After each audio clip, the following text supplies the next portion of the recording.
All right, folks, you are watching a brand new video from your favorite breakup coach, Breakup Brad, that's me. And I hope you're ready to talk about forgiveness, because that's what this video is going to be all about. Are you excited yet? All right, let me be a little more specific. In this video, I'm going to share with you some tips and some tricks for helping your ex-boyfriend or your ex-girlfriend to forgive you for whatever, dumb, hurtful stuff that you've done to them in the past. Now, I don't think it actually really matters what you did or how it really went down.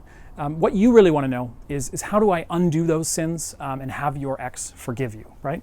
Now, I would really love to make some kind of outrageous promise about how I've got this crazy trick to suddenly make your ex forget entirely about anything you've done to hurt them in the past. Ladies and gentlemen, if you will, look right here. But you know what? Honestly, I can't lie. There really is no overnight quick fix that's going to allow you to rewrite history or that's going to magically lift any feelings of guilt from your shoulders.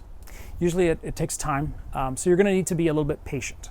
Now, obviously, if you've done something seriously stupid like cheating on your ex, well then, it could be months, maybe even years before they'll be willing to actually truly forgive and forget. Unfortunately, it really does depend on the person and on the exact mistakes that you've made. Some people can really forgive almost immediately, whereas others, they hold a grudge for a very long time. 2,000 years later. Either way, be prepared to be patient. And even though the tips that I'll share with you in a second here really do work, and they really can help your ex move on from whatever you've done a little more quickly, it's probably still going to take some time before they're ready to fully let go and to fully forgive you. All right, let's start with tip number one, which is gonna make you all groan and say, duh, no shit, Brad. But seriously, this is really important, and you'd be surprised how many of my clients actually haven't done this yet when they're in a situation like this. So what is tip number one? It's to apologize to your ex in a serious, heartfelt way. Ideally, you want to do this in person if you can, although that's not always possible or wise, depending on the situation.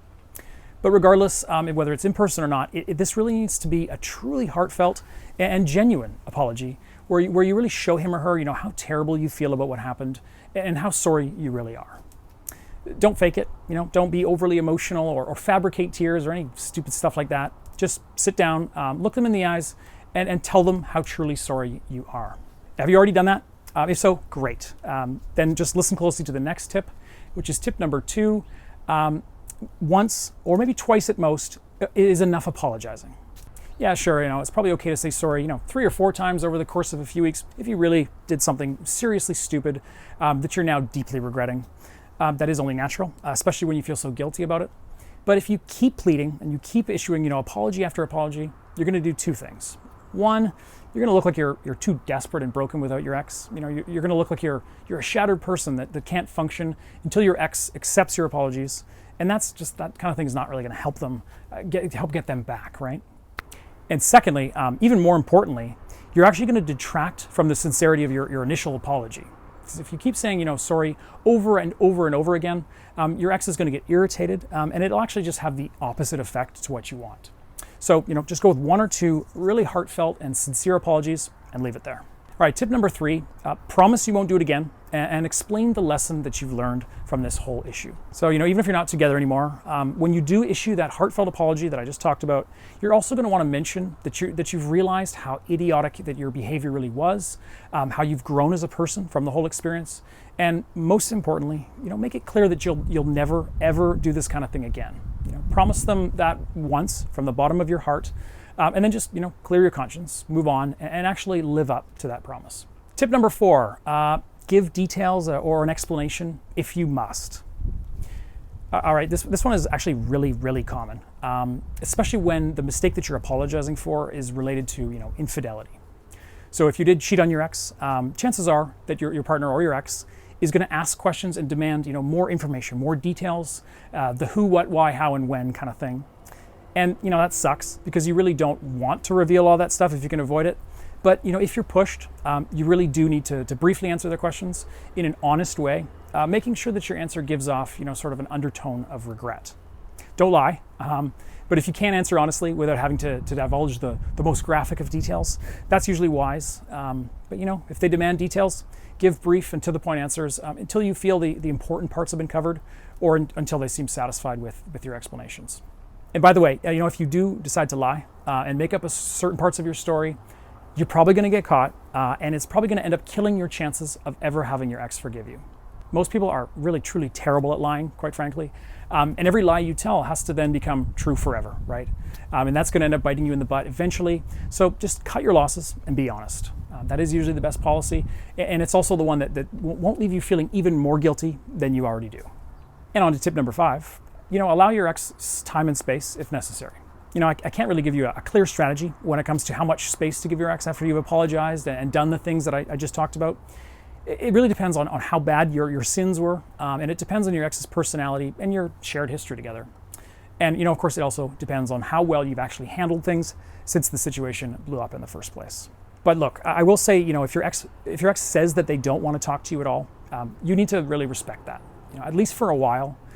Don't try to hang around after you apologize and make small talk, and don't try to act like everything is just back to normal if your ex is really still furious at you. So let them have some time to cool down, let those memories fade a bit, and then you can begin to sort of rebuild things once those emotions have settled down a little bit. Now, a quick warning here, if you do get really defensive and you act like your apology and your promises not to make the same mistake again are the only things that are really just necessary for life to go back to normal, and your relationship to go back to normal, that's just not going to end well for you. So, just recognize that you screwed up, or at least your ex certainly thinks that you did, and you can't get upset at them if they don't just forgive you as quickly as you might want them to. So, just back away slowly and quietly, as if you're face to face with a grizzly bear, and slip into the darkness until things have, cooled down, or until your ex reaches out and reopens, some more normal lines of communication. Tip number 6, get on with life. Even if it means sort of being on your own for now. At this point, the easy thing to do would be to sort of just climb in a hole and never climb back out again, right? And if you are feeling really guilty for whatever you've done, if you can't believe how stupid you were and you wish more than anything, you could go back and you could undo whatever stupid things you said or did. That is perfectly natural, but it's not going to get better by shutting yourself off from the world. In fact, you need to do the opposite. Yeah, I know you feel like shit, but you need to power through this tough stretch and just keep yourself as busy as possible, especially in terms of your social life. So, go out with your friends, reconnect with family, whatever, make new friends. Do really anything other than think about your ex and the whole situation, because you're now at the point where really there's nothing more that can be done. So, use the time productively and grab life by the balls, basically. It takes a strong, confident person to really quickly pick themselves up, after making such a big mistake and potentially losing someone that they love. And really, regardless of how things end up in the long run, taking the high road, and being productive with your time, it can't hurt you to get out there, So go out, occupy your time as much as you can with fun social stuff, activities, or just being productive at work or at school. All right, on to the most important and final tip, number 7. Subscribe to my channel here on YouTube and comment below this video. Yes, this is the very most important piece of advice I'm going to give you in this video. In fact, actually subscribing to my channel has been found to increase intelligence, attractiveness, and life expectancy dramatically. So what are you waiting for? Please show me some love by liking, subscribing, and sharing your thoughts and your comments and questions and everything else below in the comments so I can read and reply. I actually genuinely love hearing from you guys in the comments, especially when you say nice things about my shirt or my hair or my X Factor program or my backyard.